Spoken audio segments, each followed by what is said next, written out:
Hello, everybody. Welcome to the Veterans Action Council Roundtable. This will be discussion number 4.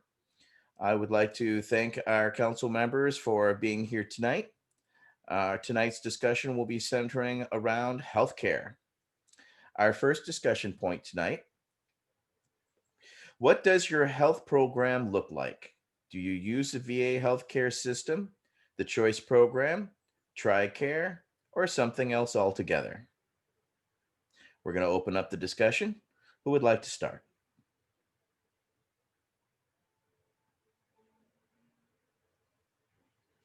Rico. Well, I think I'm kind of a unicorn. I'm gonna start out like that. I was able to transition from military healthcare into VA healthcare pretty much seamlessly. When I started my medical board process, my VA appointments became essentially my place of duty. Every week, I had a list of appointments that I had to attend, and it carried on like that for a number of years. And then once I received my honorable discharge, I was able to pick and choose more or less what was working for me. So I was able to dump the pills, all right, start saying no thank you, not filling the scripts. I started using cannabis. Um, and I got really involved with like group therapy, individual one-on-one therapy with my therapist. Um, and on campus at the University of Arizona, we held these groups and individual sessions. Our counselors would come to us on campus. So I was privileged in a number of regards. That carried on like that for more years. And then it just kind of worked itself out to where now I go to the VA for my primary care checkups. If I have anything heavy that I want to discuss, I usually go to a vet center just because I don't necessarily trust the VA in opening up about personal stuff. It always seemed like it was kind of an adversarial position, like they're waiting to get you on a gotcha. So like anything I want to break down, I hit up a vet center, go to a group there. These days, I'm pretty much quick to pick up the phone and call up friends of mine that I served in the military with. We have long conversations about all kinds of subjects. Nothing's off the table. All manners of times a day, and that's been very helpful. I've been able to incorporate the tools that I picked up from the VA and have implemented them into my life.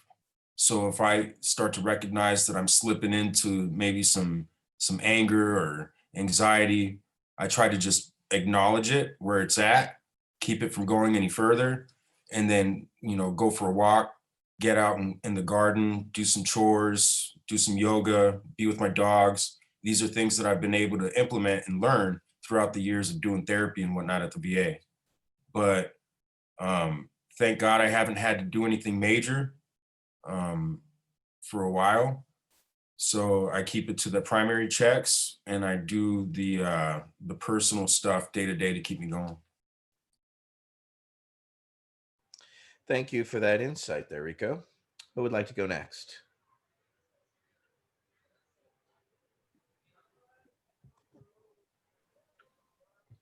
Be happy to. Go ahead, Michael. Yeah, man. It's been tough to stick with the VA.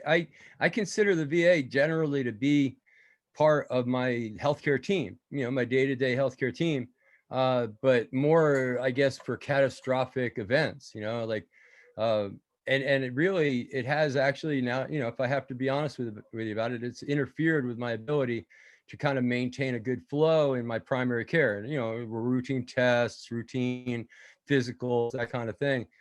Because the last time I went to the VA, they did a drug test on me without my authorization. And I had to bring it to the attention of the leadership of that VA facility. They made a big apology. They edited my file and everything. But I'm like, pretty burned after that. And I really just don't even feel like going back in there at the moment, after that experience, even though, you know, in the end, they respected me, the truth, the facts, the VA policy, ethics, standards of medical care. You know, they're not bad, but you know, stuff like that really gets under your skin. And I've got a doctor I see for my pain medication, and the VA is kind of my general provider that I really should be seeing more often. You know, I've actually even got dental coverage, and I've actually been able to have pretty seamless dental visits and stuff with the VA.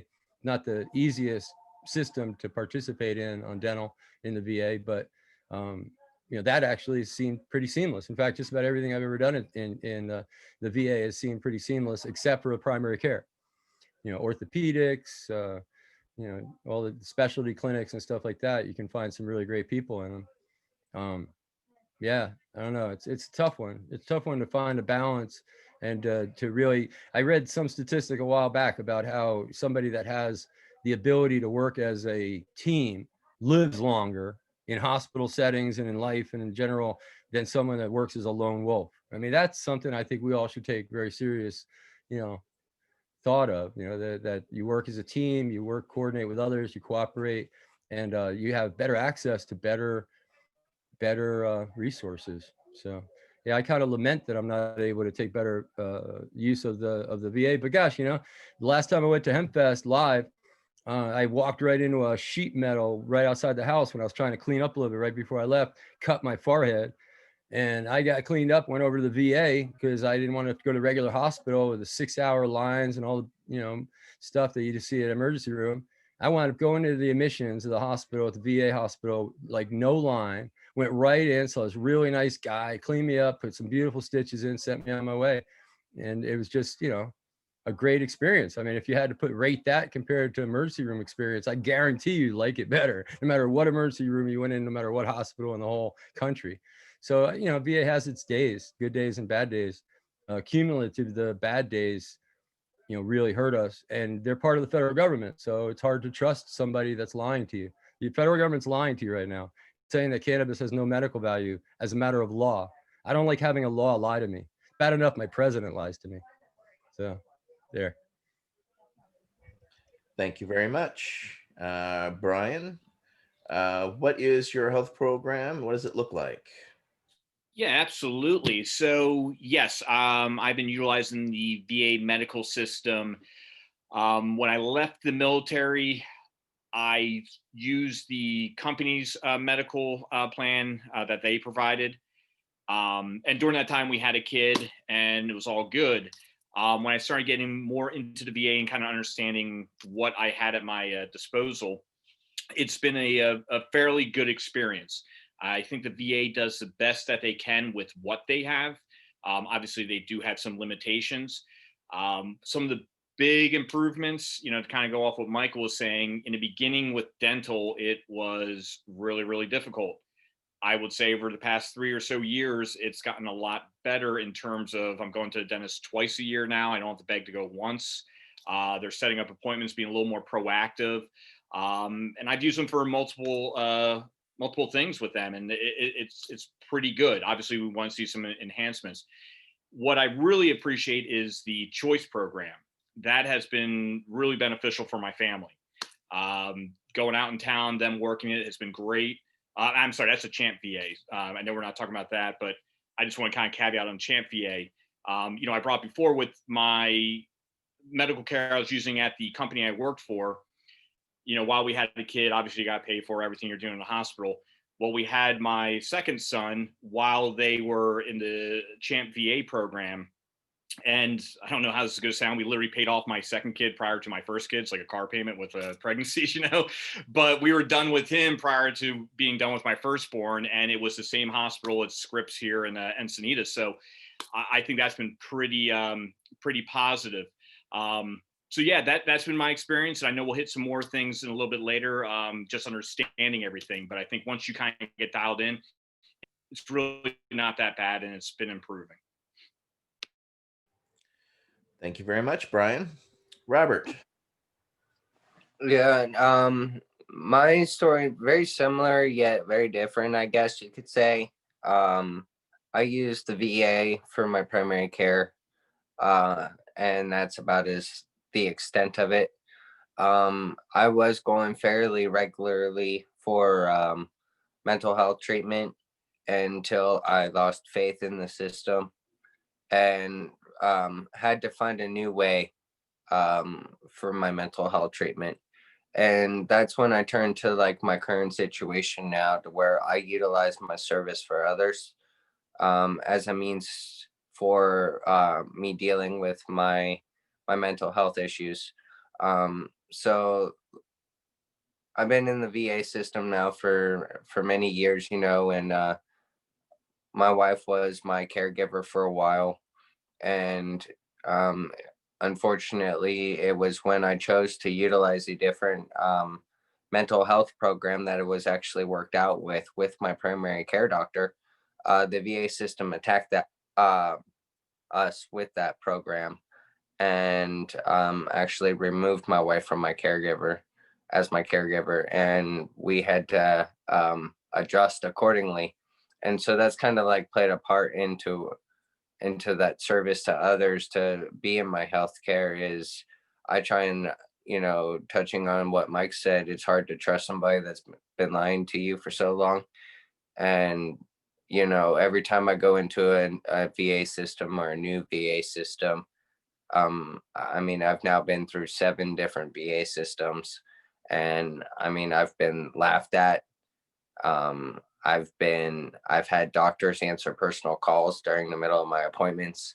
Like, there's some major fuckery that goes on within the system. And you know, it is being cleaned up and it is getting better, but I think it's getting better because a lot of us are tired of it happening and are finally saying, no, this isn't the way it's supposed to be. And I know personally for me, I've had doctors removed from the VA hospital because once going and reporting something, you find out, well, oh, you're like the 12th veteran that's reported the same thing about the same doctor. We can't have this no more. And they remove them. So, in ways, the system is there helping, but it's still so far behind what we need it to be, that like many others, you know, we're just kind of trying to truck our own way through and finding communities like this one, to where we're like, what are you doing that works? Okay, I need to try that one now. And you know, just building more tools for our own personal toolbox. Thank you for that perspective, Robert. That's very helpful. Rafael Rivera. Hey everyone, I am also on the reluctant boat as far as the VA goes. Without going into so many details, I am blessed and I'm lucky compared to, let's say, most soldiers across, you know, other militaries where there's some accommodation, there's some services. But you know, one example, I was having a rough day, and instead of, you know, calling the suicide hotline, I went to the VA, and I said, you know, maybe I can call, you know, come here and talk to someone. And it's all it was. I just had a shit day, and I wanted to share with. And immediately they began in processing, and I says, whoa. Before we all have a situation where we're all going to regret, I'm going to leave. For me, the trust is not there. And my basic plan of attack, healthcare wise, is just try not to get sick, which is next to impossible, having been exposed to the things I've been exposed to. Anybody that's been downrange. Although I have seen a big change in the past few years in regards to alternative medicine, whether it be acupuncture or yoga. But it was still challenging even to get, for instance, my acupuncture. I had to wait, you know, 6 weeks, 7 weeks to see somebody, which is, again, better than nothing. It's almost as if our value after the service is scrapped to zero unless you're really good with paperwork. And that's when you can really access those services. But if you have, like I do, a scattered brain, traumatic brain injury, already manic, already a mess, it's not going to be easy. You know, as a lifer, low man on the totem pole, lower enlisted, I didn't have dreams of being really good at paperwork, so I was a mechanic. And dealing with the VA has been very challenging for me over the past few years. However, if it wasn't for yoga, I wouldn't have met one of the big wigs at the Manhattan VA that oversees pretty much the entire VA. And she found out the treatment that I was getting a few years back. And because of that, I get the red carpet treatment now. And I think it's kind of bullshit that I have to know somebody in order to be taken care of so well. Whereas before that, it was what you want. Oh, hello, Mr. Rivera, welcome. It's a shift, and I don't need you to, you know, stroke my ego. I don't need to be spoken to in a certain way. You know, if you have shit days, that's fine. But overall, the VA has been historically a challenging sore point, but it's better than nothing, I guess. So thank you for allowing me to share. Stay blessed. Love y'all. Thank you for your perspective and helping us understand your perspective. It's very important because we all have, and this is such a polarizing one having to do with health. Mr. Tony Landry. Yeah, yeah. Well, I do utilize the VA healthcare. I would say for something like eczema, I had something on my skin, I'd go to them for that. But when it comes to something, you know, like I wanted some tests run to see if maybe I had metallic or some kind of something causing eczema, and they wouldn't do that. The VA just blew me off, you know. But so I have a private doctor that I can go to get some more help, and they're going to run tests and stuff. So, you know, the VA it's a good system if you don't have any other resources. But if you have private insurance or Medicare or anything, you know, I try and avoid the VA just for that reason, because it's not you know, top of the line. You know, they'll spend millions and millions of dollars to repair a piece of equipment on the battlefield, you know, and but our veterans, when they come out the military, we don't get restored. Not all of us. Some of us do, but a lot of people, they'll deny you till you die, and they won't give you any help. So the VA, we need to work on that, or you know, come up with a better solution, because it's not taking care of our veterans' health.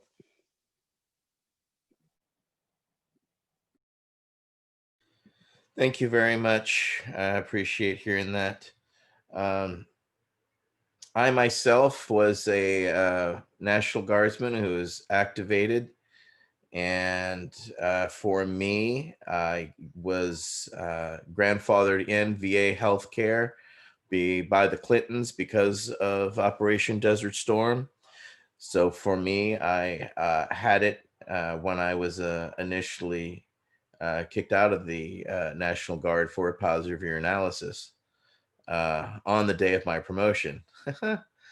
Yeah. So I've always had a distrust for the VA. The VA lost my uncle. He was actually in a VA nursing home and basically walked away from it November 19th, 1981, never to be seen or heard from again. Still don't know what happened to him, but 7 years later in Louisiana, he was declared dead. So for me to go to the VA was very much a challenge. And so I did, and I had major problems. I was going through a wasting syndrome. I had blisters on my feet for 9 years. And as I started to go through this wasting syndrome, I was really made to feel guilty because I was so young in the VA system. I was, 21, and wasting down to 90 something pounds. And I stopped going to the VA and I started to go to the state hospital there at West Virginia University. And they started doing tests and they didn't know. They just kept back and saying, we see you're in pain. We can see you're in pain, but we can't find what was happening in my abdomen at the time, which was turned out to be multiple chemical exposure. And it was just bleeding out through the bottom of my feet. And the VA said it was all in my head. So that only reinforced me going to private care, and then private care would throw me back to the VA. And I always felt like I was the pig going back to the farm. And when I would go there, they would lie to me. I filed, it was 3 different times they lost my paperwork for my Gulf War syndrome. And it was finally the 4th time the paperwork finally went all the way through. And then in 95, I had a doctor, a brand new doctor, of course, my 3rd or 4th there in the VA system. And that doctor basically said, hey, kid, I just want to tell you, we were told to lie to you guys about your exposure because we're still gathering data on everything that you were exposed to. And what happened is I was attached to a forward artillery unit with the French Foreign Legion. And we were a very elite nuclear force that if Israel was hit with a gas scud or worse, we would have turned Baghdad to glass. So I had 2 nuclear rounds that followed me a few miles behind. And if, we never had to use them, but we had to be prepared for that. And when we would in place, we would overrun positions and demolition would come and then blow up these huge bunkers around us. And we literally got the fallout from our rounds and all of the VX nerve gas and all that other fun stuff. And that's what happened. And then finally in 97, I got a full 7-page dossier on everything that we were exposed to in my war. So it was very frustrating to have been told by a doctor that in the VA system. And at the same time, I still kept going back and then try to discuss my cannabis use. And then I was designated a known drug user and security was called and I was physically removed from VA facilities 4 different times. Okay. So on the 4th time, I gave the fuck up. Okay. I got private doctors. I was able to find Dr. Todd McCarea when I moved to California in 99. And he was like, hey, kid, I'm a vet. Here's all the compendium of everything the government's done on marijuana.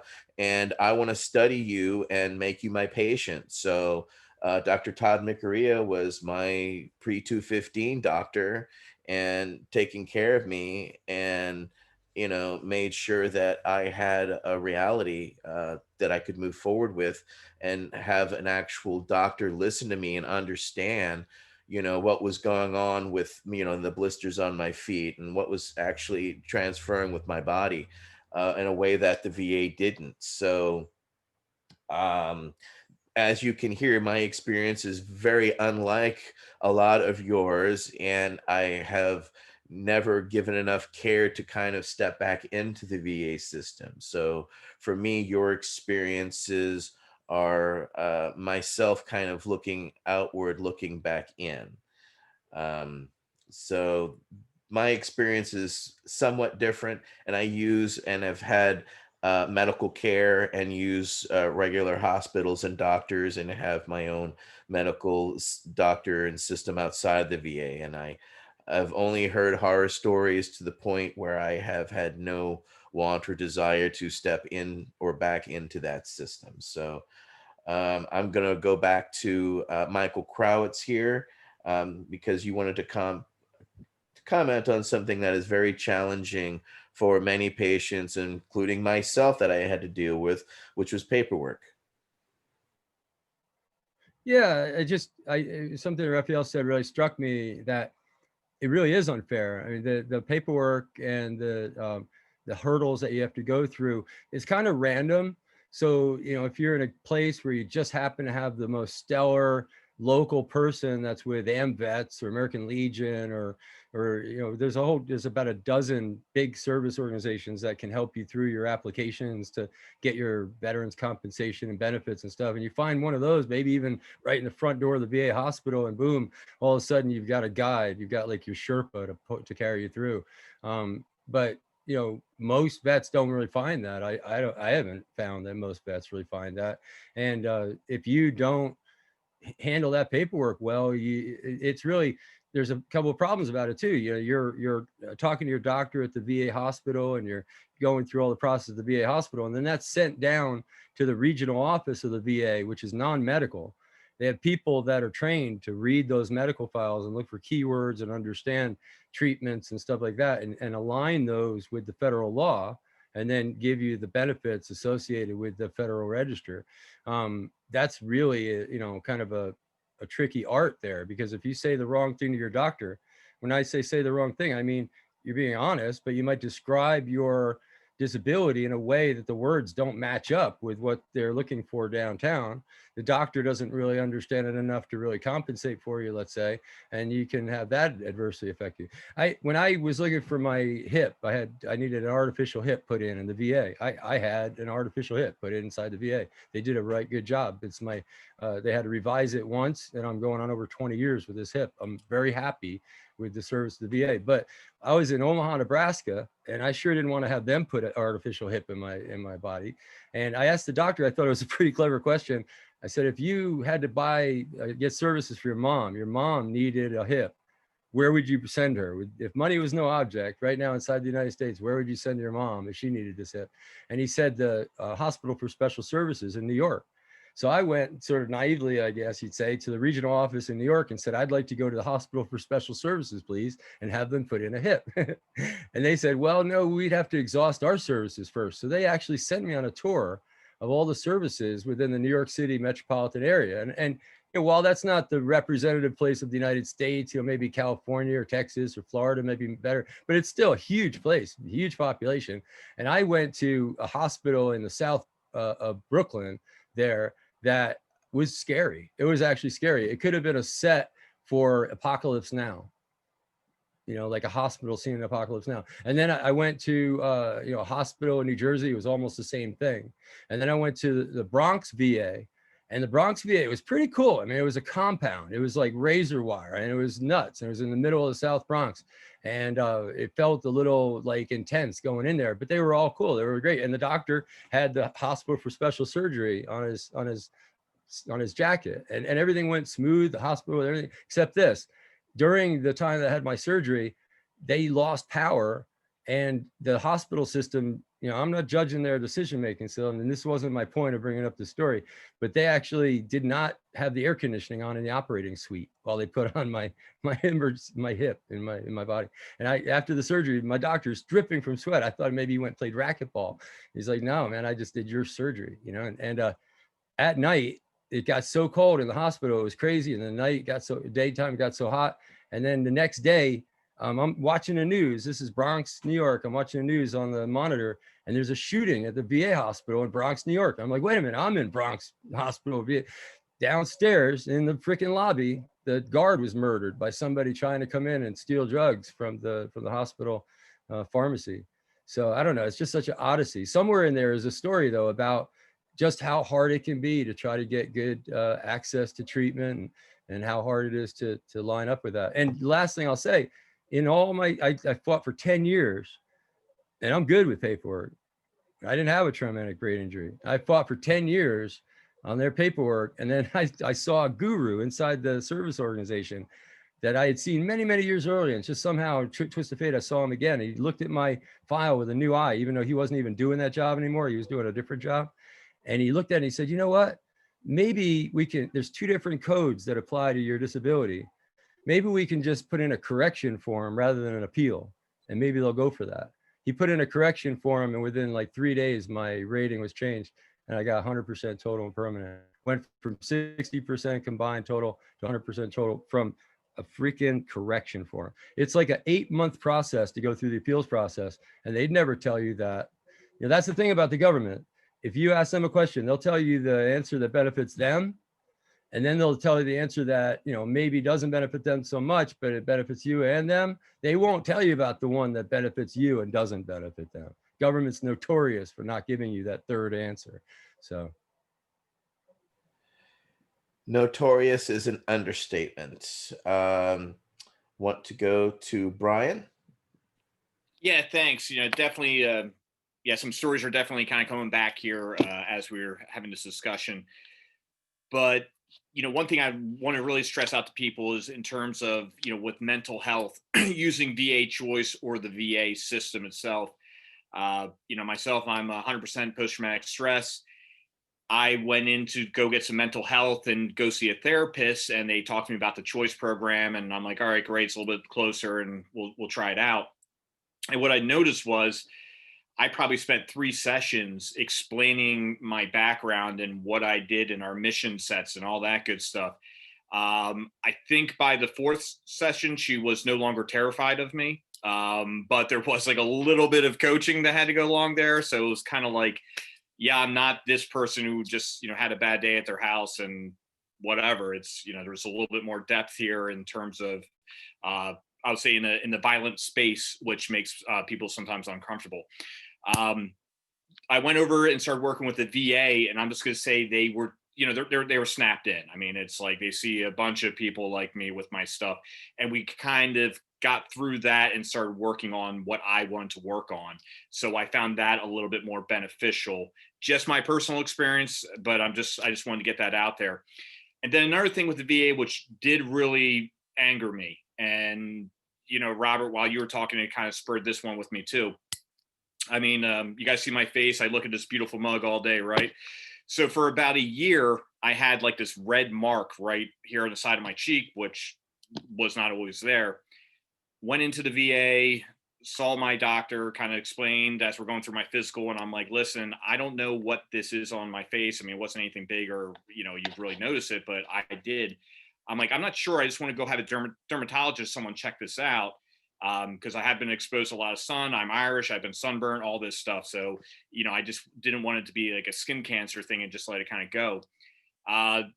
She looked at it. She goes, oh, you're fine. And I'm like, you don't need to test it or do anything of that nature. She goes, no, I took a look at it throughout the meeting and nothing happened. So I think it's good. Yes, within 30 minutes, usually nothing changed on my face with that thing. So fast forward another year, and I went back in to get a physical, and it's still there. And I'm like, listen, this is really starting to annoy me, and it's still there. I need to go see a dermatologist. And she's like, well, okay, we'll let you go. Within about 30 seconds of sitting in that seat, I mean, I wouldn't say that, 3 seconds, the dermatologist looked, he goes, that's a precancerous right there. He's like, what took you so long to get to me? And I'm like, well, I had to, go through the gatekeeper. And I brought it up last year, and they're finally allowing me now to come see you. And he just shook his head. And this was the VA in Oceanside, this dermatologist I went to go see. And he's like, okay, I'm going to freeze it off. You're fine. It's not a big deal. But he's like, listen, you made it through the gatekeeper. Now you're in my system. Let's do this every 6 months and keep checking you out. Because if there's one, there could be more. And I've worked through that. Now I just go see him every year. But, I called up and I raised some hell about that. And there was some corrections on that doctor. So definitely, if you're not getting the care that you think you deserve, that is on you, and go make your voice heard. Just don't sit there and say, damn VA, and you get in your car and you drive home. So those are some topics that I just want to bring up from my personal experience. No, thank you. That's very valuable. And I wish I had you as a coach back then. I'd probably give more of a shit about it, but I'm going to go over to Rico. You wanted to respond. Well, yeah. So it really does fall in line with the second question anyway. My transition, again, was relatively seamless. Talking about paperwork, all my stuff was within the last 6 months. They had access to all of it. And so there was really no question about what it is that I had done. They were all just kind of like, yeah, ooh. And that was the general reaction that I got from everybody that was reviewing my records, much like Brian was saying, it's like, yeah, well, this was my job. And so it was not fun having to repeat after, multiple times going through the process, your story, to a new doctor, a new nurse. That gets frustrating. It gets old real quick. But after 3 years, like I said, of treating that as like my place of duty, it was my job to be there every day at my appointments and stuff. I just had to grin and bear it. And I was fortunate to have ran into an old Vietnam veteran. One of the first things I did when I got back home was join the VFW. I became a life member. And this cat named Frenchie took me aside and said, listen, kid, sign this. I signed a power of attorney. He's like, just do whatever it is that they say. Show up to the appointments. Don't be late. Treat it like that. I'll take care of the paperwork. And he did. He lived up to his word. And I didn't even really have to worry about it. So I focused 100% on my care. Not that I got it right. I was doing a lot of drinking, popping pills, fighting, catching charges. I went through some experimentation. And then when I got to the University of Arizona, having had been through that experience and getting into the network that I found myself on campus, my job then became to help others into that transition. And we were getting them sooner. So I became Frenchie. And then I started to pay it forward. And that became addictive to me. And like I said, we were in a unique situation at the University of Arizona Vets program because we were able to bring in all these people that wanted to try Reiki. And we pull our students in, especially during midterms and finals. Hey, come get a massage. Hey, come try Reiki.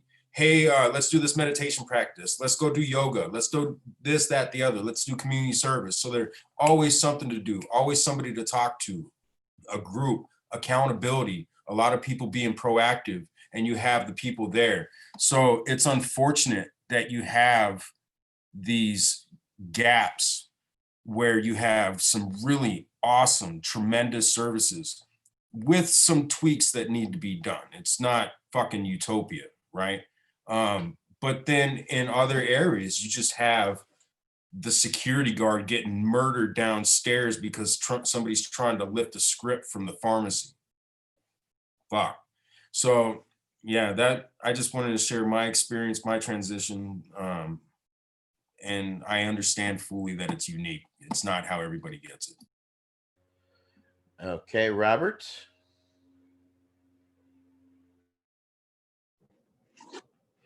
Yeah, I guess one of the things I wanted to say on this topic would be that early on when going through the VA system, like everybody's brought it up that every time you see a new therapist, you have to repeat yourself. You have to go through that process of teaching them you. And something I found very helpful in my situation was trying to eliminate the constant need to repeat myself by annotating it once in the journal. And I've utilized this a lot in a lot of the aspects of my healthcare moving forward. But it's just something that, really pertaining to this subject right now, I wanted to highlight and really bring up while it's fresh for everybody is that, this is a commonality issue. And just providing some type of relief in that way, one, not only helps mitigate that, but two, kind of throws the ball back to the doctor's court, right? And kind of makes the doctor kind of prove a point in the fact that they are actually there to help you. And if they're willing to sit down and read your story rather than force you to talk about your story right off the bat before getting into the nitty gritty, then we might actually be able to like break that down a little bit more. And, us as veterans and going through the system, we have a right to choose who our doctor is. And if you don't like the first doctor you get, you don't have to stick with that doctor. And this could be that vetting process that we might actually need in this type of situation, to where us as veterans taking kind of more control of that individualized healthcare approach and going, this is me, I'm different than the guy you just sat in here with for the last 30 minutes, and in order to get a fresh start, either you need to read this and understand me, your patient, or I need to move on and find somebody who's willing to put in that time, because it's work. Healthcare's work, especially for us. Yes, and that was a daunting task, and I was not prepared for that. Even though I had was out of the National Guard and now back in civilian service, and out of regular Army service back into National Guard, when I was having health issues, um, I didn't know how to handle it. And then having a positive urinalysis, I was immediately kicked out and uh, lost my service completely. And so I did not have time to transition. So this leads us to our second question, which was, how was your transition experience and were you prepared for post-military life? Myself, I was not ready in any way, shape, or form. I was ill prepared for handling it, and just combat and going through and then coming back and standing on my street one day and having, people who I knew, who I saw, could see, and I knew that person was my friend, but I no longer had those same friend feelings, etc. I didn't know how to handle or cope with that. So for myself, it was to drink, hide alone, and to sleep into the day, to the point where it started to cause my band. I couldn't show up to practice at 4 o'clock in the afternoon, so they kicked me out. I couldn't handle some of the simple duties because I couldn't get a grasp. And by being kicked out, there was no slow transition out or any understanding. So I would like to understand from perspective of those who have transitioned, as each of us have, and each one has a unique experience. So I'm going to go to you, Mr. Kowalski. So how was your transition experience, and were you prepared for the post-military life? So my transition experience, I figured we'd start this question off on a little different note, and it was junk. Um, so like you, ATN, I popped hot on a urinalysis 6 months after being diagnosed with PTSD while active duty. And so that process started to where it started with, healthcare within the system, but no other process had started. And I was still required to perform my duties at the level that I was required to before the diagnosis. And it led to a lot of different articles under the UCMJ, due to medications I was on, due to the lifestyle that I had found myself turning to. Um, and it seemed like the harder I tried to prevent the problem, the more problems I ended up running into. And so finally, once I popped hot on a urinalysis, and I was actually approached and given the option to have to stay in service afterwards. And you know my hard-headedness and my mindset at the time, and not being in the right state to really answer that question, I kind of told them all to go F you, because I wasn't going to stay there and get ridiculed and blue falconed my rest of time in service, and being accused of playing a system that I had no intention of playing in the first place. Considering months before I was even diagnosed with PTSD, I was in the deployment office asking when's my next one. So, the perception was very real. And so I was not prepared at all. They had not helped assist in my transition. They did not walk me through the system of transition. My interpretation of my discharge was going to be immediate, and it actually took 6 months. So everything I tried actually was didn't work out for me anyway. I had to keep pushing it back and pushing it back until finally I had nothing. And it wasn't until a few weeks after I got out that I was lucky enough to run into another veteran in the system, that told me, hey, you know, you need help and I'm going to try and help you get that help. And then, you know, the transition into VA healthcare, I mean, going through the system, going through all the paperwork, going through all the tests and everything to make sure that you have this diagnosis that you've already been diagnosed with. It was exhausting. It took a long time.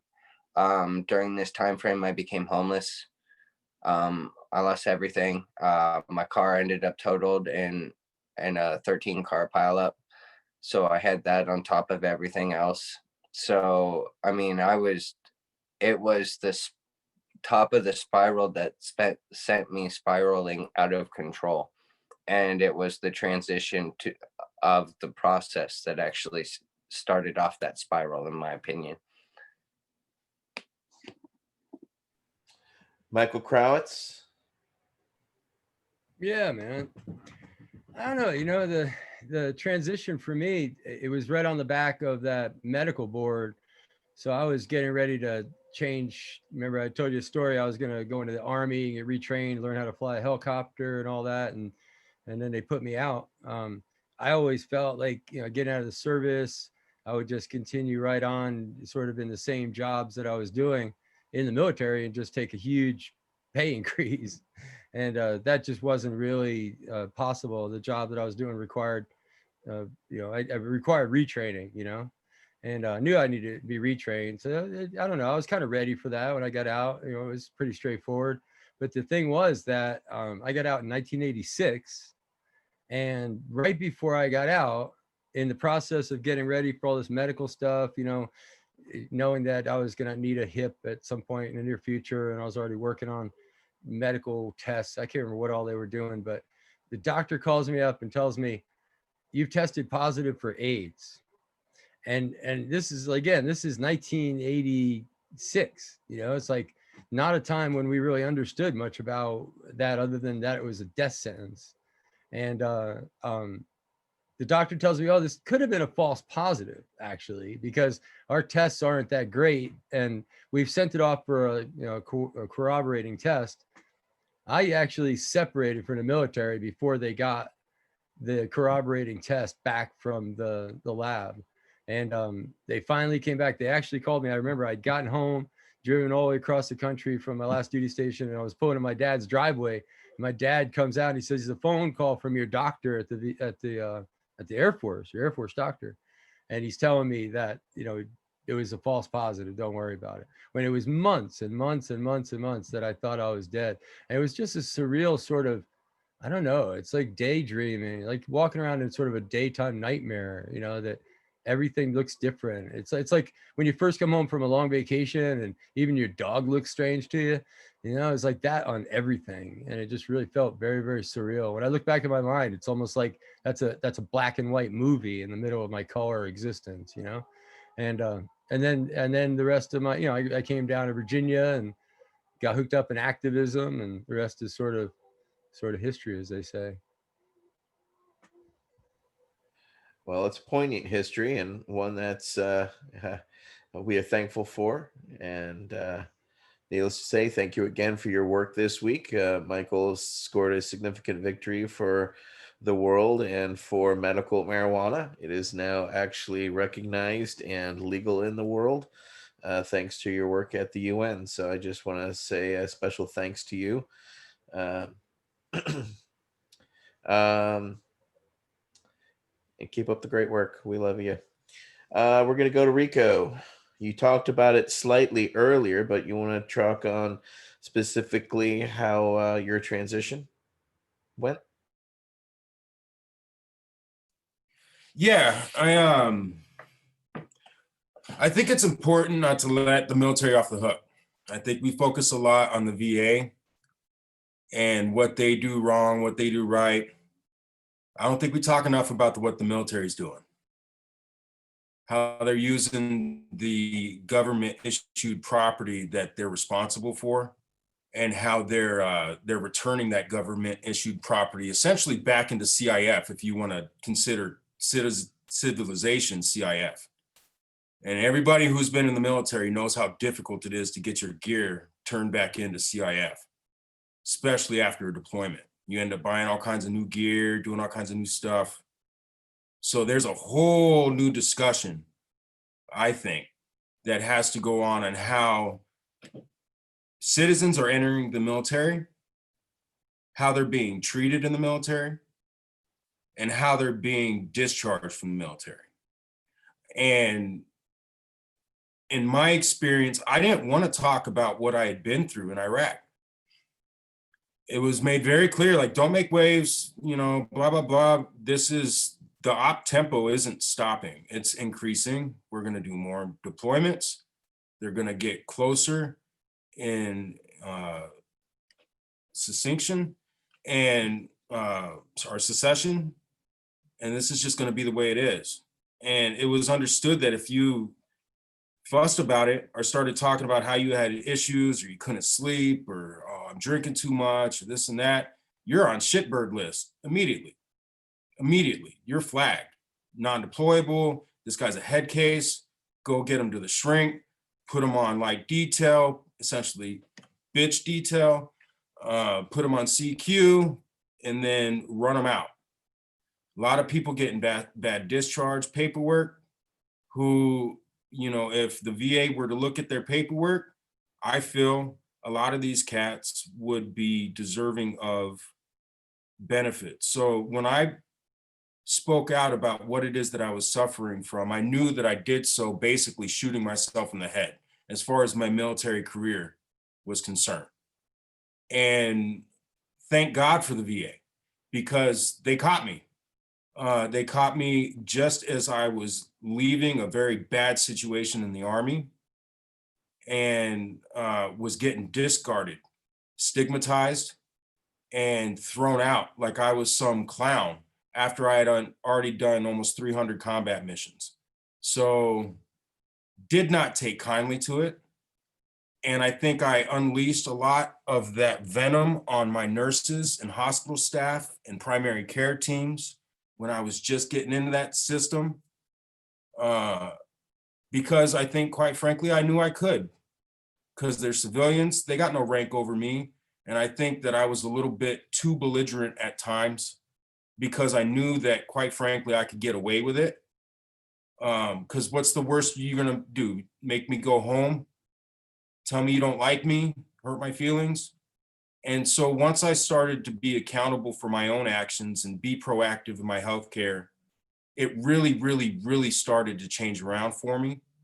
But at some point, maybe another roundtable or something, I know it's not tonight's conversation, I'd like to discuss the military component of it.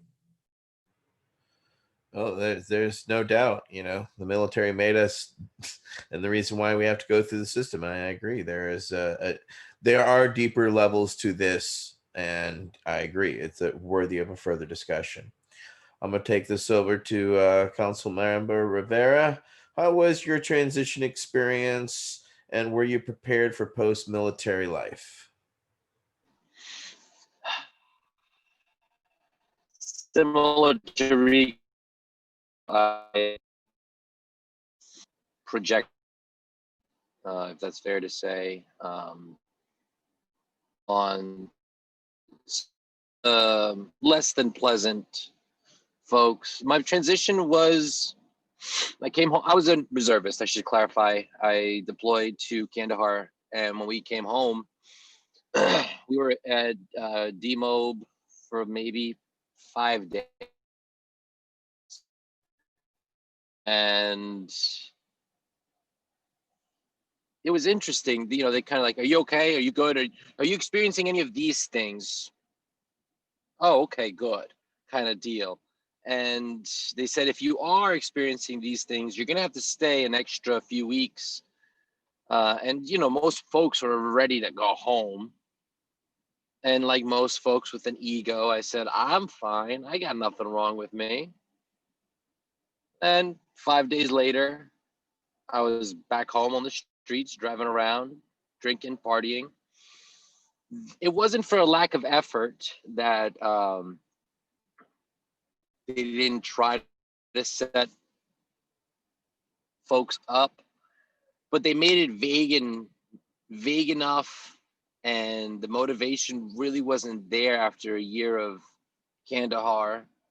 And if you've been there outside of Kandahar Airfield, you know it's a shit show. The transition still goes on to this day, trying to assimilate. And I think there has to be a little more accountability of how we deal with, or how the folks at the VA deal with trauma, because ultimately, you know, right now I'm seeing a yoga therapist through Wounded Warrior Project. That's been one of the best things that's happened to me in years, since I've been striving for improvement on my behavior, because it was always, you know, trying to go out and numb it out, drink, party, do what you can, and it's unsustainable. So I am grateful for the hard times that brought me to a yoga practice, but I feel like it shouldn't have to be so hard. I feel like people shouldn't have to go through so many lows. You know, and I know for a fact that, okay, maybe it's not a fact, but it's my opinion that if the VA had other offerings besides 90-day scripts off the bat, beating his gun, and Monday is the anniversary of his passing, on the anniversary of Pearl Harbor also. And I say it often, if we had these other alternatives available, I feel like my friend Stevens would be alive. I feel like a lot more people would be alive because they wouldn't have sat in their pain, because, you know, we just want to go home. We want to sit home. And what happens? We go home after the war or whatever, after exiting the military, and we're programmed. So I'm blessed to be able to share amongst you all. And I hope that this message reaches folks that are struggling and know that, yeah, the VA sucks, but let's try to keep fighting, and not fighting violently, but fighting, you know, with compassion to change it so that people don't have to struggle so much. And that's why we're here having these discussions, so that we're talking about it openly. We want to have the uncomfortable conversations that other people are afraid to, that we have broken through these walls, and we want people to understand what it's like from the other side of the wall. Brian, how was your Yes, transition, sir. and were you prepared? Yes. Well, you know, it's like everyone. It's to me, looking back, it's just very interesting where I was and where I thought I was, type of deal. Coming from a, you know, unit I did as, and being a team commander, that's pretty much, we would always say that's probably the best profession you can have in the Marine Corps. You got to do a lot, and you had a lot of capabilities and a lot of great people. And, you know, after that, you're, you know, start staring down the barrel of being a major, and you kind of, you know, lose your spurs and get put behind a desk. And that was that. And that wasn't very, you know, it wasn't very interesting to me at that point. So I decided, like, hey, I'm ready to transition. There's some other things I want to do, and, you know, let's get after it. And, you know, even going through the process where, again, being in a unit that I was in is a small unit, and I think we get a little bit better care, just as it is with a smaller group. And I'll never forget, I sat down with one of our chiefs, and he's like, hey, let's go through your medical jacket. And he went through, and he's like, hey, you're solid, you're ready to go. I'm like, okay, great. You know, I transitioned out, did my whole entire VA physical, you know, and I came back at 80% disabled in the beginning, which I'm like, okay, like, you know, I didn't really realize or know what the heck was going on. It's just like, fine, I'm getting some extra money and this and that, and let's just go. You know, with that being said, I also, you know, was wounded in combat, so I had a Purple Heart and all that stuff, but I figured, hey, 80%, that's better than nothing. Great. And I really started noticing some other people out there who were getting like 100% and understanding their, you know, benefits and what was going on. And, you know, maybe they didn't experience some of the same things I did, and maybe they weren't wounded. So that was a little frustrating, just not kind of understand, piece things together. And I had to actually go back and redo my VA medical claim. And I flew out from San Diego out to Boston. And they were very clear to me in the VA out there. They're like, hey, there's 2 really good VAs in our country. It's like there's one in Boston and the one in Palo Alto in California. They're like, everywhere else, it's kind of a coin toss what you're going to get. And by the time Boston was done doing my VA claim, I ended up being 360% disabled if you add everything up. So that was a big difference. I'm going to say on the personal side, on my journey, I found it very difficult to watch the news. I'm not saying the news is difficult right now, but we were still pretty, this is like the 2013 timeframe. So things were still really going on in Afghanistan, and obviously Iraq was kicking back up again. And for me, it was just really difficult to watch because I wasn't there anymore. And I felt really I just felt weak. Some of the boys I was with, they were out there hooking and jabbing, and I wasn't, and it messed me up. I mean, just to put it blunt. I mean, just like everyone, the alcohol kind of comes in to numb the pain, and it wasn't good. And I'm really disappointed at myself at those times. And I almost went to a point where they talked to me about coming back in, and I was ready to pull the trigger just because I felt lost. But this is where I want to challenge everyone who's watching this. Everyone here in this forum and also watching, we're all sheepdogs. All right. There was something inside of us that made us want to serve and wanted to put the needs of others before ourselves. And to me, I just had to go find a new passion. And that's where I came into what we're doing on our nonprofit and on our for-purpose company. That gave me, a second life, essentially. It made me a better individual. It made me a better husband and father.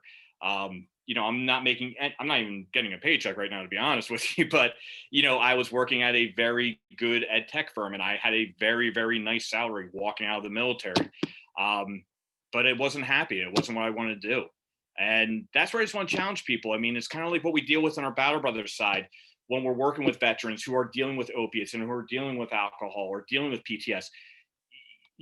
My director of treatment and recovery, I mean, one time I had a veteran and they almost committed suicide. I had to go in, we had to get into their hotel room and get them out of there and take them down and get them in some treatment.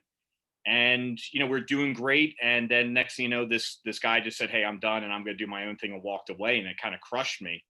And, I'll never forget my director of treatment and recovery.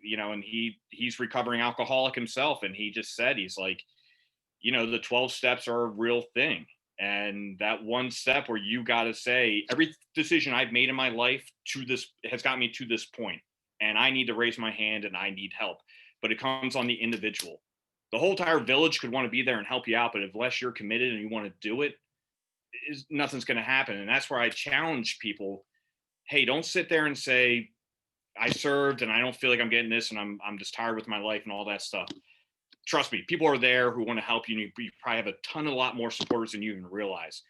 But you got to look at yourself in the mirror and say, well, what kind of person do I want to be, and what do I want to do, and go find that passion.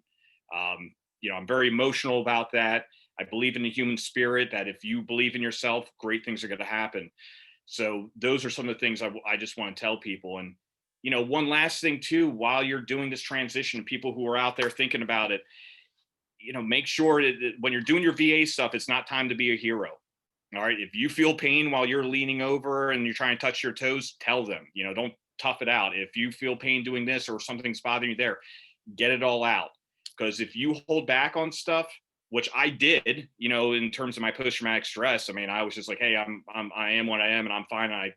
Nothing bothered me. And that was a lie, but I just kind of wanted to get through it. You got to ask for the help, and you got to explain everything. So yeah, I'm going to keep rambling here, so I'll back off. Thank you, Brian. It's still valuable. Go to Mr. Landry. Council member, how was your transition, and were you prepared for it? Well, my transition, I got out in 94, and, there was 20 something years of just some minor skirmishes after Vietnam and stuff. So you didn't have a big influx of injured veterans at that time.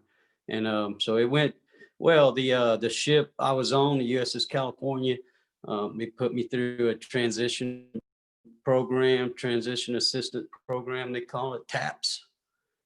And they took me through, just like Brian was saying, they took my medical record and, well, they didn't do it, but they told me to take it and draw a stick man next to your medical record on a sheet of paper. And every time you went to the doctor while you was active duty, whatever it was, put it down there and put it in your report to your FOT claim. And so I did, and I got out with 10% service connected on my back, and went to work in copy machines, and I was fine, but after a while, ended up finishing out my back and having a couple back surgeries. But yeah, it's like Rico and Rap was saying earlier, we get out of the military. When you work for a private company and you get injured, they take care of you if you have insurance with the private company. In the military, you sign your name, and wherever they tell you you go, and that's where you're going. And you have a risk of death. That's not too many civilian jobs. You have to sign your name to that, and you can walk away at any time and not lose your honor. Military, you when you sign, you're in.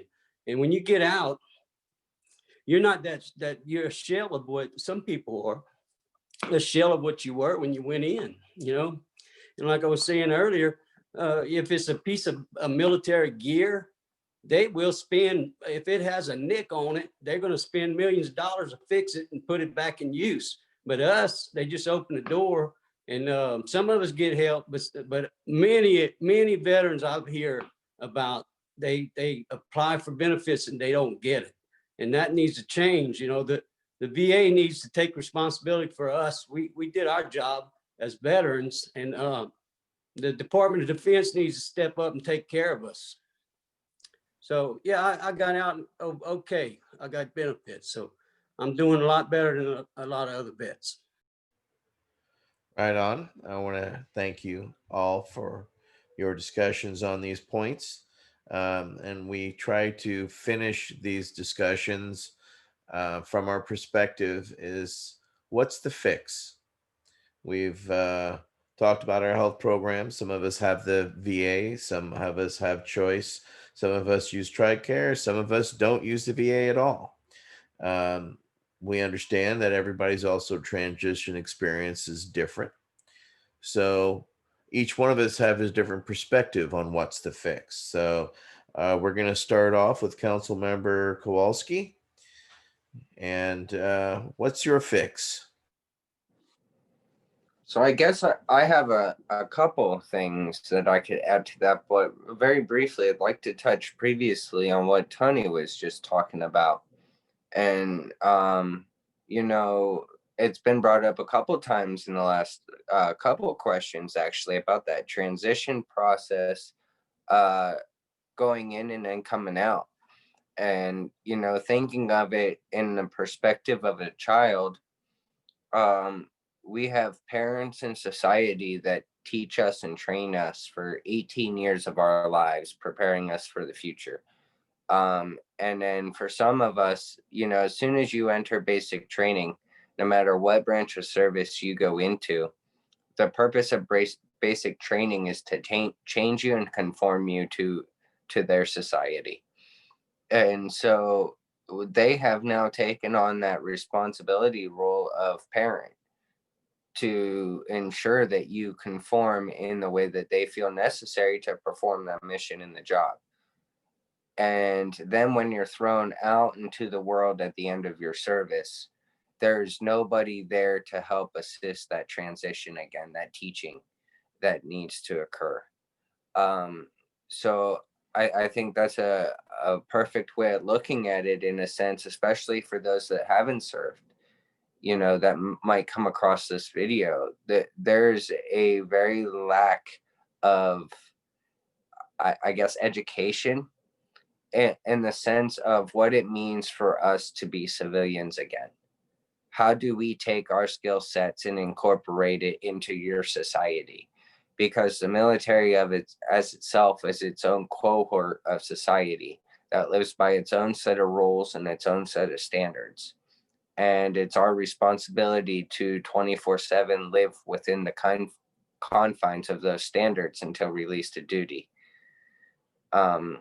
And so I guess leading that into the fix is reach out and help.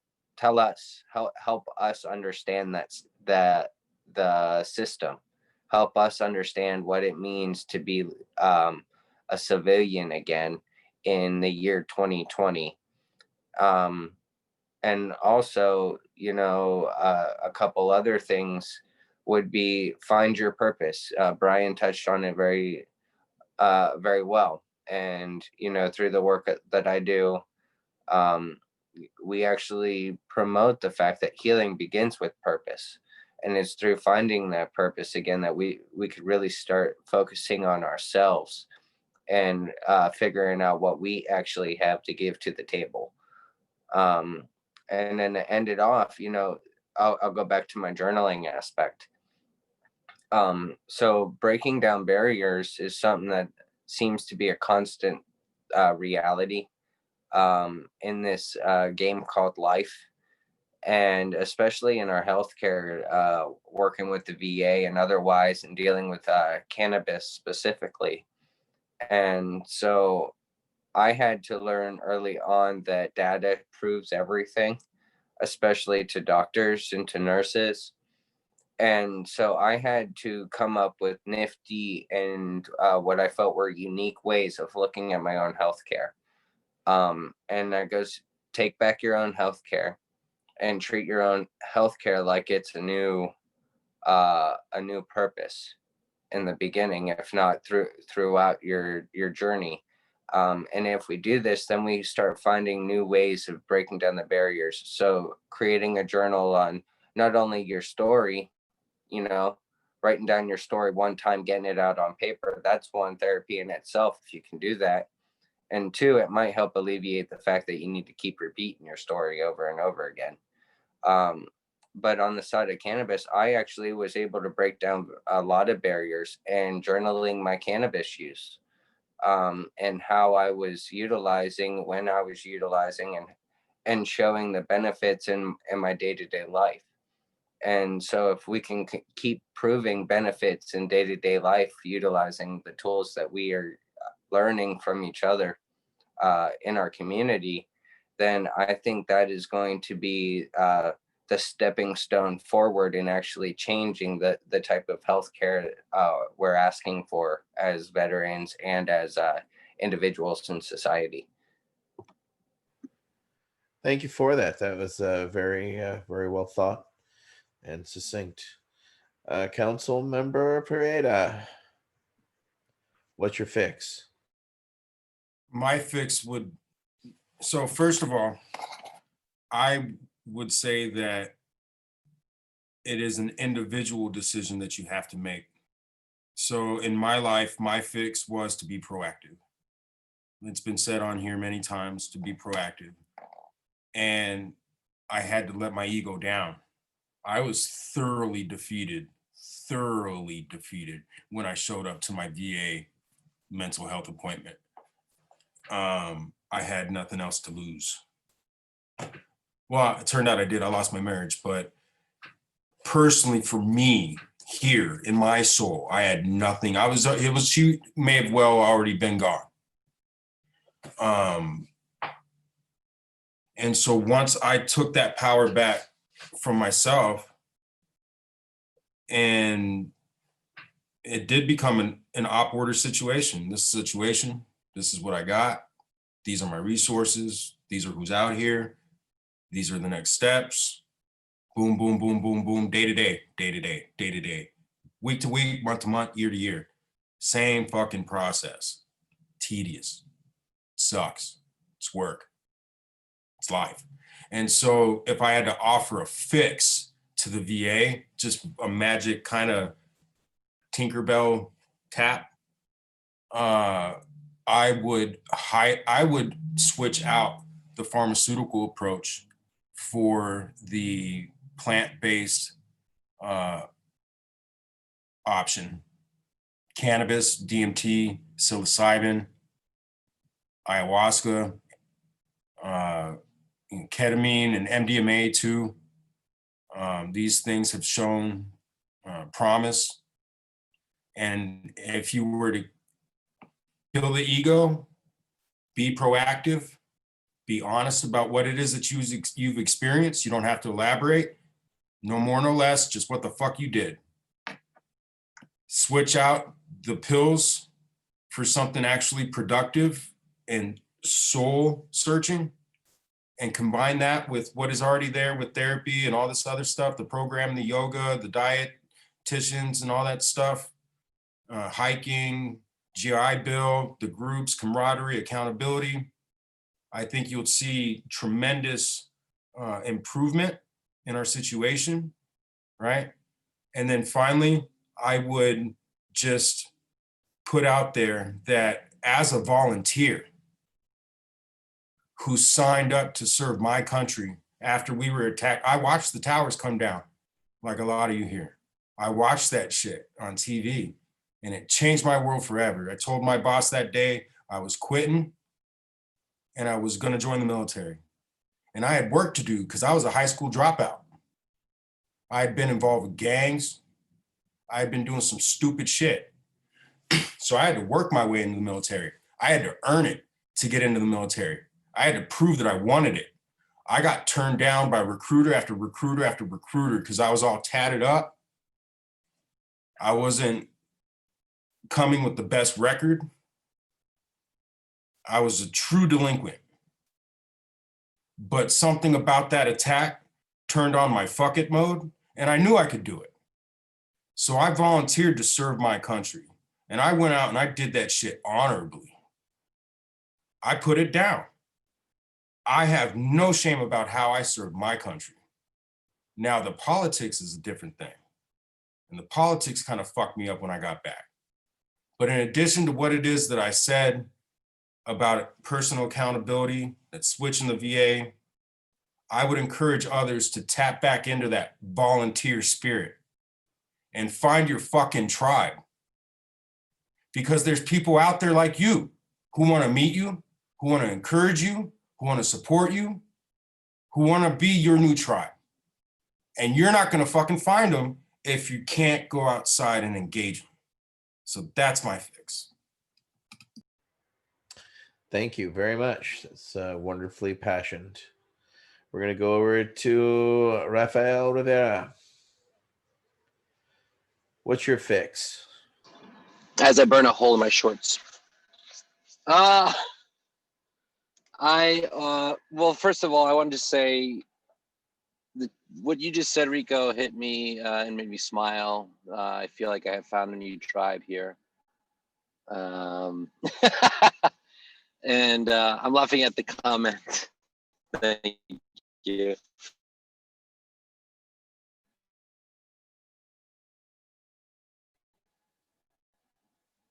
Is where we can start.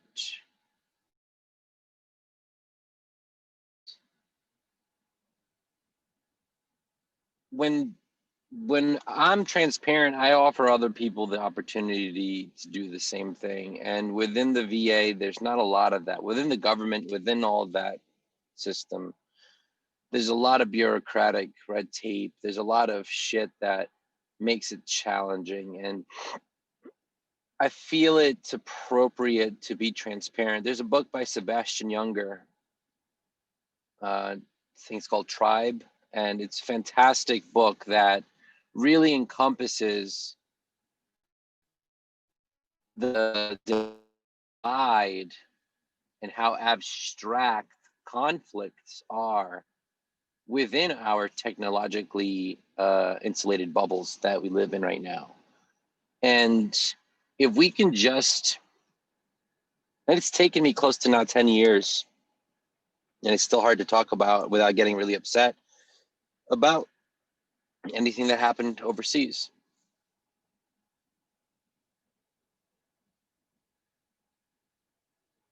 Mainly because of how I feel others are gonna take it. The honor or lack thereof for me, acknowledging the shit show that life in the military is, because we have, like somebody said earlier, our own set of rules. If we have our own subset of society, it's like, look, we don't have to pretend like everything is all peachy keen and we have to tough it out. I feel like if the VA was led with more compassion and not just trying to eke out, you know, some money, because ultimately they're just forcing, not even forcing, they're encouraging us down the pharmaceutical route. They're encouraging us as veterans to have these avenues so that we are zombies. And so we don't talk about the real horrors of what it is that some of us encountered. So I feel in the whole grand scheme of it, no matter whether it's talking about the VA or just overall society, being transparent and being accountable for where are we involved in all of this. And if we start to share with others in not such an attacking way, but more just like, hey, did you know kind of attitude, I think we'll start to make some real shifts. And it's not to say like I'm not from the school of thought of, you know, if force is needed, but I think for the time being, we should just encourage them to be transparent about what's going on, because we're losing folk for no fucking good reason. And it's really just heartbreaking, because being in voluntary services myself, offering community rehabilitation, whether it's for veterans, special needs, there's a big lack of compassion. So, and it comes down to people not wanting to be authentic with themselves. So I think that's where we could really do big good things in the VA. Thank you. Thanks for that. That's very well thought out. Brian Buckley. Yeah, you know, had a lot of discussions about how do we fix this, and I love, this is my favorite part, is we don't need more problem pointers, we need more problem solvers. And some of the things they did in it was a SOCOM wide initiative, was a system called Perez, which was like a mind, body, spirit. And the thought behind this was, you know, you have all these men coming in and doing all this great things while they're in the service, and then when they leave, they're dealing with physical ailments and mental ailments and all this other things that go along with your service. They're like, you know, we want to make sure these guys are walking out so they can go do great things in the civilian world. So what we were able to do was, you know, I'll say on the physical side, I mean, we had personal trainers. They would come in, they would gear our workouts to the way we would operate on the battlefield. We had a lot of one-on-one attention with them. They were looking at everything from mobility and all this stuff. I mean, one of the things you have to do is all these mobility drills. And the thought process was, you know, you're not going to race a race car with flat tires. So let's make sure you got a full set of tires, and then we'll start doing all this stuff and make you better. We also had, on top of that, we had therapists, we had psychologists, we had sports psychologists, we had family psychologists, you know, from everything from maybe we're dealing with issues that we witness on the battlefield, we're getting ahead of the problem. Maybe we're having problems at home. Maybe it is because we've all here have had clearance at one point in our lives and we can't talk to people about certain things, and meaning your family, they might think other things. We'd bring them in and have the family therapist talk them through everything. Maybe you weren't shooting correctly or something was going on and they had a sports psychologist to work that issue with you. You know, even things where we do yoga and everything like that, where it was Wednesday yoga, they would just have yoga instructors come in and we would do yoga. And those were all great things and got us really prepared. And then also, while we were making our way back home, we would have to do a thing called third level decompression. And what that was, for a week, you were at a resort, families, girlfriends, whomever were not allowed to be there. It was just you and who you came back with. And while you're there, the cops were read in on everything. You had drivers for whatever. If I woke up at 2 a.m. and wanted a burger, someone was going to drive me to go get a burger at that point. You had to go at least shake hands with the therapist. You didn't have to sit there and talk, but you had to at least say hello and walk out the room. even where they had our trainers come in and start looking at our bodies and seeing what kind of plans we could have to start getting us back up to where we were. And it really helped us out kind of adjust coming back to America.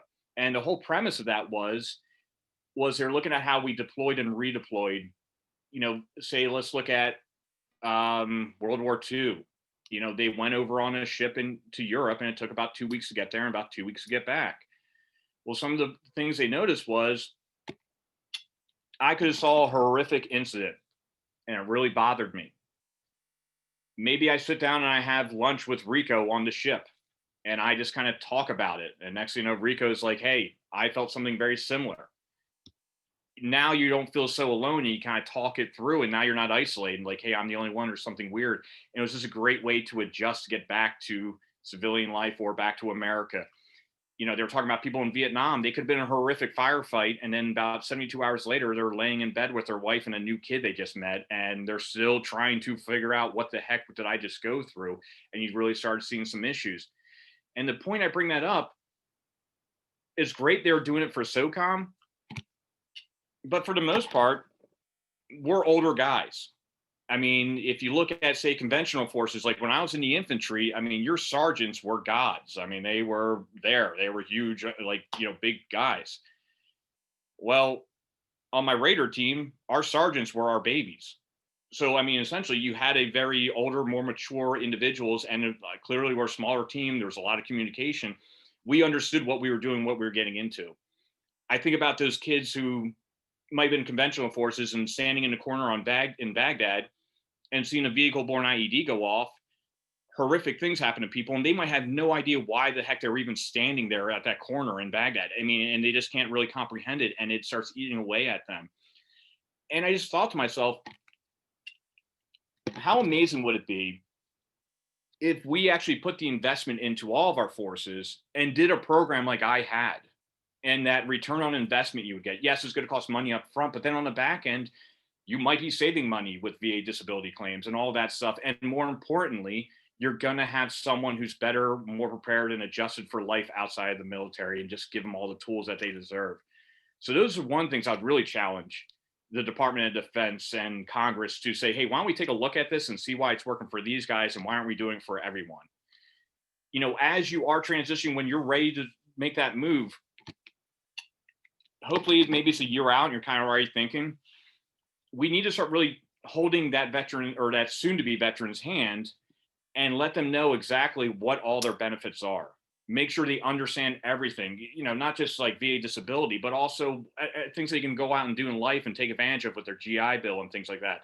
I'll point the finger at myself. I didn't know all my benefits. I thought I had a good idea, but I didn't, and that would have really helped. So I think doing a year out of really helping them transition versus, as you're ready to get out, they give you a 2-week course and you're kind of have that like high school graduation mindset. You're just trying to blow through it and just get out and post and off you go. Actually really take the time and really make sure people understand that. I think it'll be extremely beneficial. I already hit on again, and Rico hit on it. Find your tribe. Don't isolate. That is the worst thing you can do. It's like going into a gym. I mean, you're not going to bench press all this weight in the beginning. You have to work your way up to it. So maybe you go into a group of 2 people, and then it's 3 people, and then so on and so forth, and you get more comfortable. It's just going to be better for you, better for your spirit, better for everything. Because as humans, we like to roll in packs. We're not people who like to be individuals. And then again, we'll keep hitting on it. Take charge. Take charge of your life. Take charge of problems that you're noticing. I mean, as you guys know, and people who are watching this, I'm extremely passionate about this institutional review board we're doing and what we're having and the opportunities that might come from that. I'm not going to sit here and wait for a big bloated government to solve my problems. I don't need them to do that. I'll go take charge and go do it and find it. And I'm going to help solve that problem, hopefully. And that's given me, another life again. And I'm still serving our country. I'm just not wearing my camis. I'm wearing a canvas leaf now, but I'm still serving. And that has helped me tremendously. So that's what, I really want to push out there to people. And thank you for your post-war service for sure. But I also like your idea. It's very much, I would have liked to have benefited from some sort of transition, even for those that are out if you're a positive analysis, you're kicked out. There still has to be a way for those that have been now kicked out to have a transition. You shouldn't just lose absolutely all your access and benefits beforehand. There needs to be some sort of transition there. So thank you for that. That's a great solution. I'm going to go over to Michael Crowitz. Yeah, man. Yeah, really kind of centered on something. I'm not exactly sure exactly you said it before. It might have been Raphael, about how might have been Brian, how the VA doesn't really consider your military service. It really is sort of disjointed from that. I talked a little bit about how, the paperwork works, that it gets sent downtown to administrative clerks who then look at your file and parse for keywords. I guess if you listen to that with a harsh ear, you'd hear the underpinning of that is kind of disconnected from your military service. But to put a finer point on it, I mean, when I was in the Air Force and I got hurt, I felt still connected to my unit, even if I was in the hospital. And I think it's almost completely disconnected at the VA hospital. And I would think that would help. I think that it would help to have the military more actively involved, as a partner, just to be a little more visible in the Veterans Affairs system, and to maybe have more crossover, have some military doctors that are serving rounds at the VA hospital. Having somebody there at the VA hospital that's an intern, fresh out of medical school, never seen a veteran, has no idea, basically coming at it from, completely civilian perspective, is actually counterproductive to the treatment for the veterans, I think, in the VA system. But, I remember this saying, talking about the VA system, I have a lot of experience. I've been, working with the VA in so many different places, at so many different, communications and stuff, but I don't want to overstate it. I remember this saying that if you've seen one VA, then you've seen one VA. And that's such a cute saying, because it really does capture it. I mean, there's thousands of VA hospitals, and if you've seen one, you've seen one. So, and what that really means is that, and what I think, this is just my thought, and then, like I said, take it for what it's worth, it's a big system, but I think most of the good in the system is systemic, and most of the bad in the system is individual. And what I mean by that is it's like leadership problems. If you can straighten up the leadership a little bit of the VA, get with the 21st century, get all the files and stuff all cross-coded and digital. And when I saw pictures of VA centers with tables that were breaking from the paper files that they were still using and stuff, I mean, that's kind of unacceptable in 2020. And I think if you were to do those things, straighten up the management and from the leadership end of the VA, come in harsh, man, get rid of a lot of bad eggs in the system with a real freaking backhand. Then I think you could really do some good. The stuff that President Trump has done, talking around a table at his golf course in Florida, and then halfway implementing stuff, and then arguing with Congress. I don't know. It seems like the Choice Act and stuff could have been much better. It could have been much better implemented. Everything seems like it's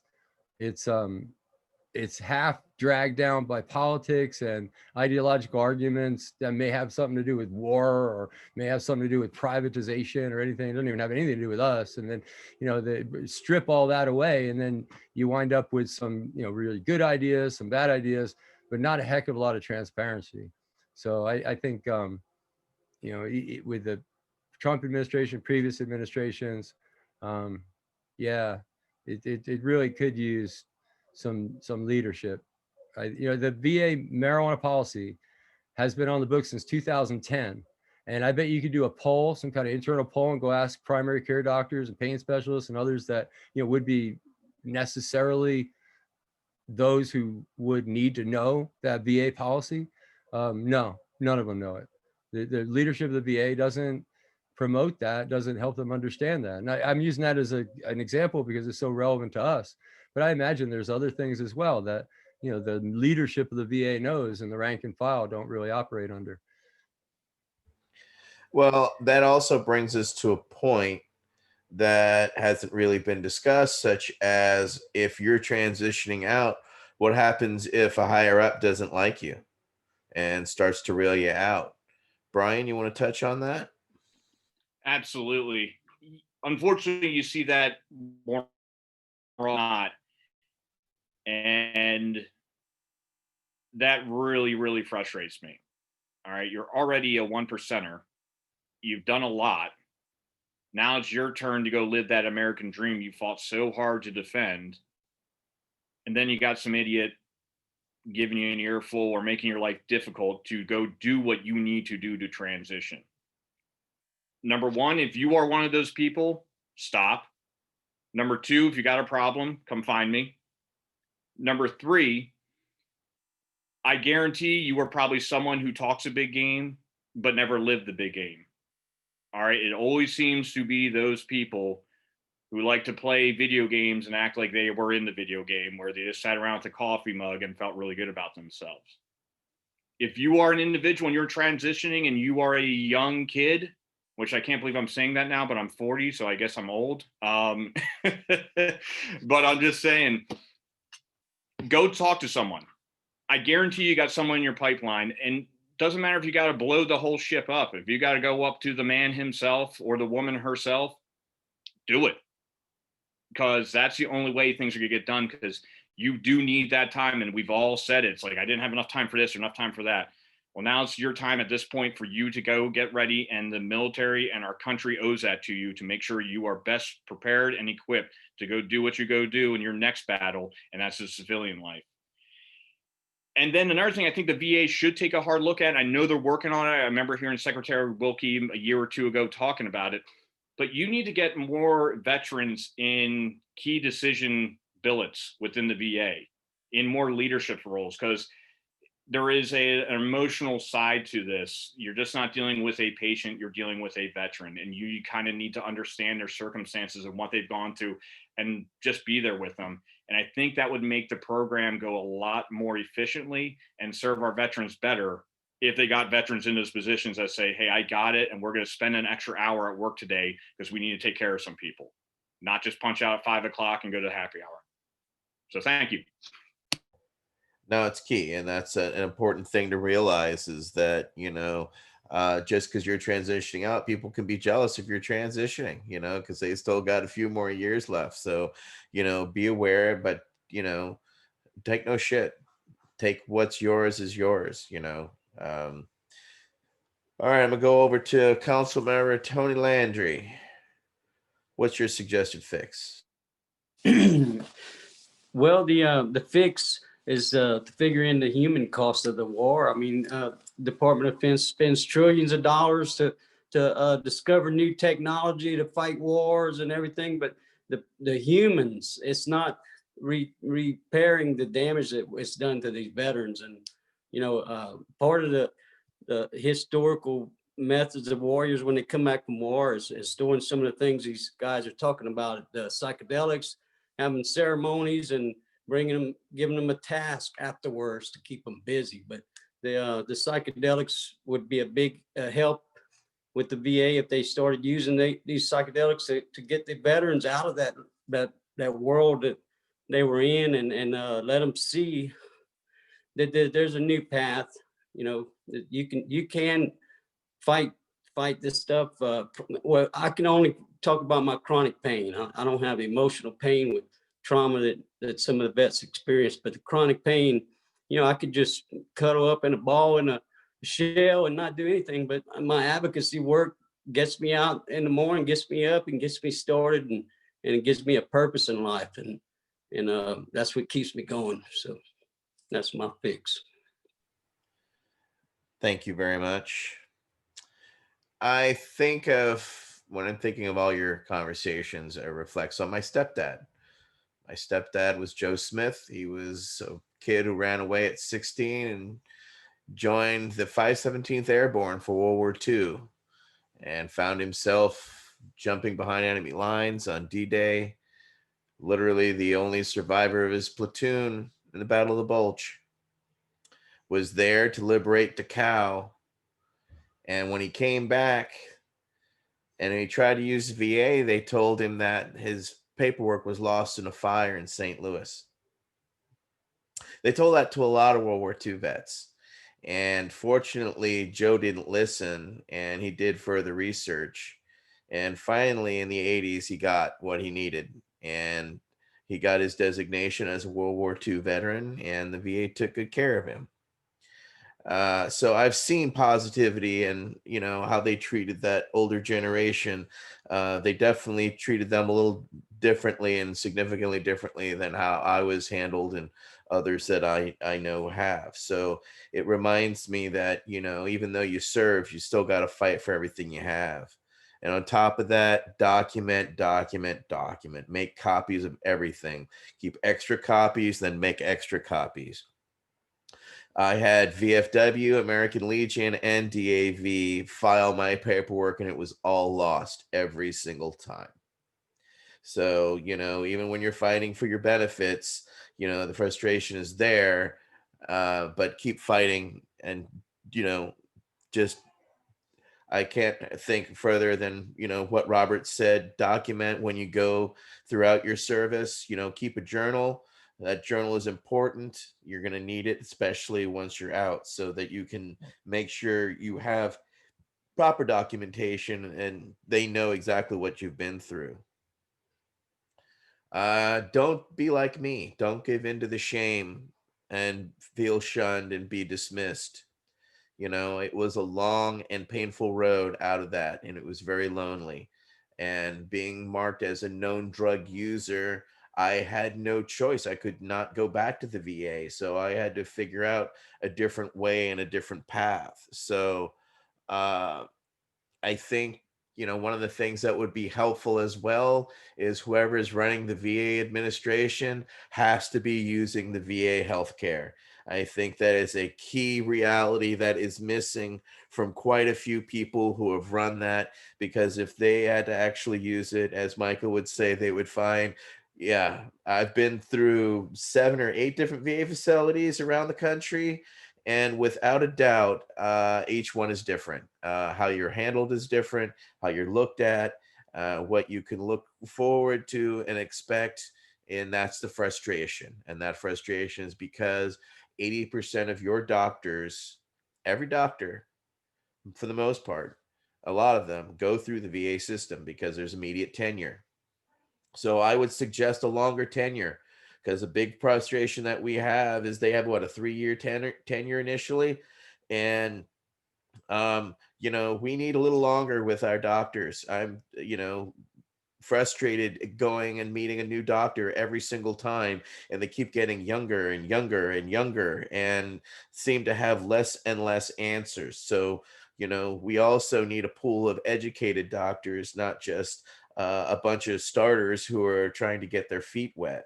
It's something that experience is needed, but at the same time, I understand that doctors can get that immediate residency because it's so hard out there in the pay to play system that is the regular healthcare that I subscribe to, how very challenging and difficult it is being in an HMO. And I cannot deny that I am served quicker sometimes in an HMO than I am at the VA, but at times I've been seen quicker at the VA than I have at the actual regular hospital system. I had to sit one time for a hangnail for 6 hours for a nurse to just come by and just rip what was ever right off and send me on my way. So, you know, it is what you get and what you pay for. So, um, take back what's yours. You know what's yours, educate yourself.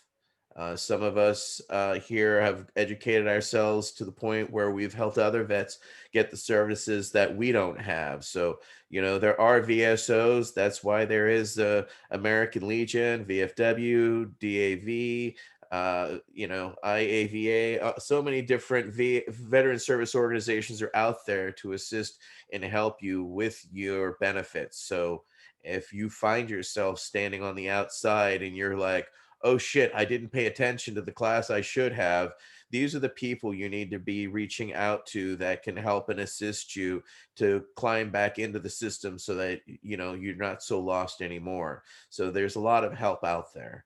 Um, I am going to turn this over to Councilmember Kowalski, who has a follow-up.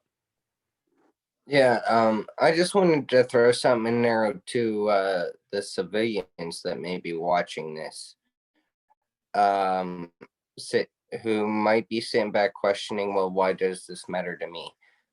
If this is something that only affects the veteran population, why does it really need why does it really matter to me? And what I would say to them is, help, our healthcare stems into civilian healthcare.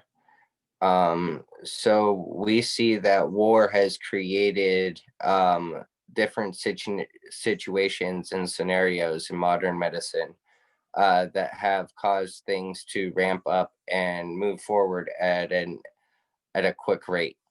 And so by us asking for these asks and simple fixes within our own system, the idea is that if we get it, you get it. And so we're hoping to create a reality to the system of individualized healthcare. And if we can create this reality working with the 7% of veterans that served in the military for our country, then then you end up with a situation to where it's reputable and reproducible. And then it can stem further out into the community. So just wanted to add that point to for the civilian population. Like, this matters to all of us, not just the veterans going through the system, but it could absolutely have some major impact moving forward if we could fix these issues, and the change will stem further. I would also suggest that can you imagine a VA system that was actually funded like 1/10 of what the military actually received? You imagine the kind of actual health care that would be available. It would be world class. It would then you would actually see consistent VAs across the United States potentially. I can't say for sure, but one of the problems that we've always had is funding and the quality that's there. Um, we're going to take that over to Council Member Rico for a follow up. Just real quick to tag along with what Robert just said. Remember, folks, the VA physicians that are training at our hospitals come to visit you. So our doctors become your doctors. Our problems, in a very real sense, become your problems when the trainees who are doing just enough to get by in a government system end up becoming your physicians. That should scare the fuck out of you, especially when we're telling you our experience. So pay attention. We are a microcosm of society. Don't forget it. And that's a very apt point because the reality is our what travels through us goes forward. We are government run healthcare through the VA system. So also don't forget that either. That's a reality that as stated, both private and VA healthcare are both adequate. They definitely can get things done, but improvements definitely need to be there, and we need to figure out solutions. So I want to thank all of the V.A.C. council members tonight for showing up and for having this discussion. You all added wonderful thoughts and depth to the discussion from your perspective. Each one of us has different experiences and different outcomes, which will hopefully reach out to a large swath that is watching this so that they can get a cross section of understanding of how complex this situation is. It's not something that is easily fixable. As you can see from each of our situations, each would have a different financial outcome depending on what that healthcare would entail and what it cares. So take this forward, use this discussion as best as you can to make your decisions. If you're transitioning out, don't forget to pay attention. We understand you're also excited and want to get out, and you're starting to think past and starting to have daydreams of being a chairborne ranger. But, you know, if you don't take care of what you have now, don't find yourself like some of us regretting not paying attention when the world needs more alerts. So go out there and be alert so that you know what you have and what you need. Um, so from this chairborne stranger to another, I want to thank you all for being here and being part of this discussion. And we look forward to next week's V.A.C. You guys have a wonderful rest of your week, and we'll talk to you soon. Peace out.